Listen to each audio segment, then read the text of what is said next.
How's it going, everyone?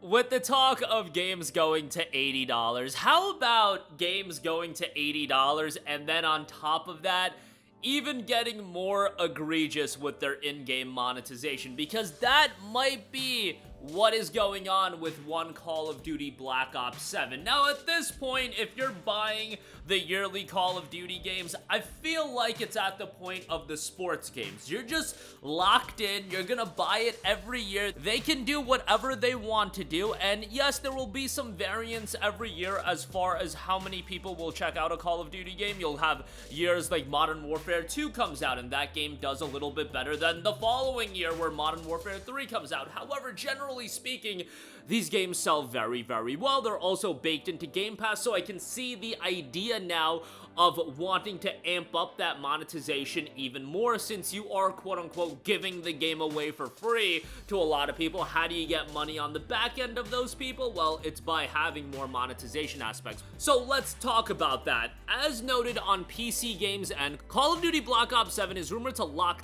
limited time events and the associated rewards behind a Battle Pass paywall.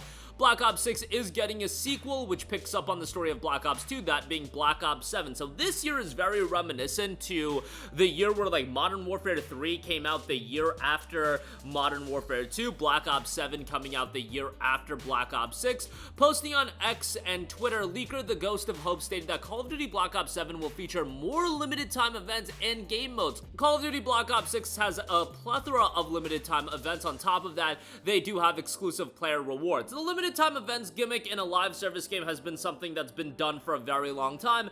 It implements FOMO into the game, keeps people invested into the game, keeps them coming back.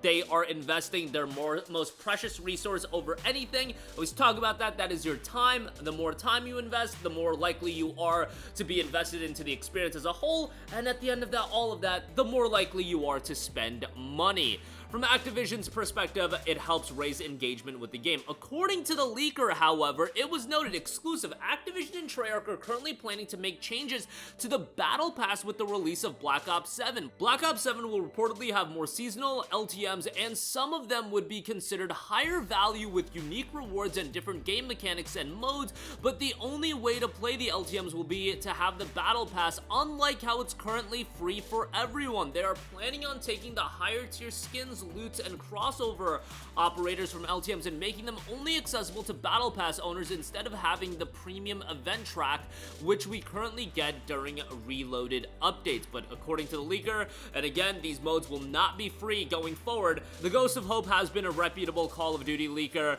and we'll see if this does ultimately come to fruition. There is some skepticism and there is some rage, so take this with a grain of salt for now. However, when it comes to these live service games, especially games that are baked into Game Pass, I fully expect them to figure out ways to monetize them more.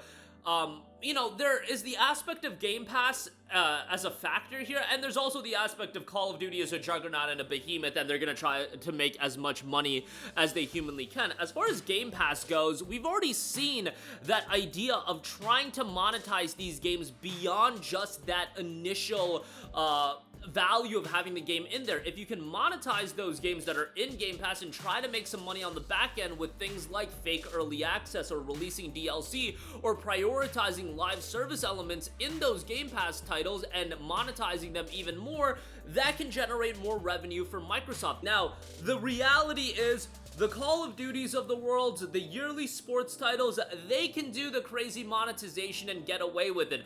I know that, Sony is salivating at the thought of, oh my god, we need to get more Concords out there, we need to have these fair games pop off. It's become an abundant reality that, yes, it is incredibly enticing to see how much money that the Call of Duties of the world are making, how much money that the Fortnites of the world, the Marvel Rivals of the world. The reality is that is the absolute top percentile of these live service games. The majority of them come out and they are a disaster, a la Concord. And you look at some of these other games that are coming out, and I don't know how much longer for the world of Fragpunk is, and that's a fairly well-received game, mind you. It's not just about dropping a well-received received game. It's about, you know, a lot of factors that are out of your control. Now, you've had a Helldivers 2 that did very, very well, but the reality is a large portion of these live service games are just disasters and absolute money pits. That's why a Concord comes out and gets shut down in 2 to 3 days. Yes, a Call of Duty,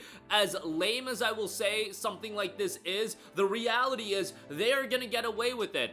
Call of Duty very much these days is akin to a sports game, and sports games get away with crazy microtransactions. And I mentioned it with the WWE games, and somebody commented that the NBA games are the same thing as far as doing this, but when I boot up a WWE game and I just want to casually do a Hell in a Cell match, but before I can do my Hell in a Cell match, I'm inundated with these pop-ups of, oh, go check out these trading cards that we got, a new seasonal trading card, and go buy your gambling packs and all this. It's just like, bro, leave me alone. Let me just do my Hell in a Cell match and leave me alone. But the sports games very much are just totally indoctrinated within this world of microtransactions, and Call of Duty I totally put in that same category. What I am interested in is how is a game like Battlefield, how a Gears coming out, how are they gonna get into that realm? Because I don't think they can be as egregious as some of those other games. Do I expect them to have a level of microtransactions? Sure, but I would hope that they're at a level which are at least digestible. And as far as other games looking at this and then salivating, looking at how much money Call of Duty is going to make, yeah, it's Call of Duty. Call of Duty Black Ops 7 is probably also going to be $80 on PlayStation 5. It's going to be on Xbox Game Pass, but given that it's a Microsoft published game, could very well see it being $80. Can you imagine paying $80 for a game, a yearly title, and then also having all of these microtransaction elements being baked into it? They're gonna get away with it because it's Call of Duty and it's a absolute juggernaut of a franchise, but your average game is absolutely not gonna be able to look at this and be like, you know, if we pop off, we could be just like COD. We could have all these battle passes that people are buying for limited time events, and we can sell skins, we can do this, that. Call of Duty is in a position where they're doing crossovers with other IPs, they're doing licensing deals, etc., etc. It's not gonna be the case of, let's look at what Call of Duty is doing and then applying it to everything else. And remember, Call of Duty was always established even well before the microtransactions popped off, and it has been a yearly title for how long now? And it'll continue to be a yearly title. I wouldn't look at a lot of other games looking at something like this and being like, yeah, we could release an $80 game and so on and so forth and do all these microtransactions.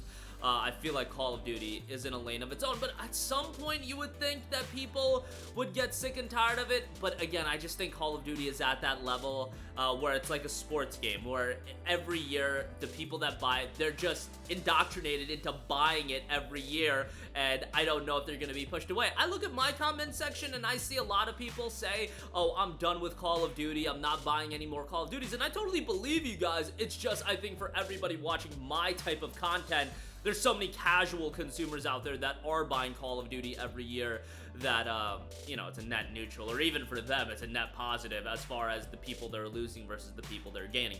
That'll do it for me. Let me know all of your thoughts in the comments section down below. As always, thank you for watching. Sound off down below, and goodbye.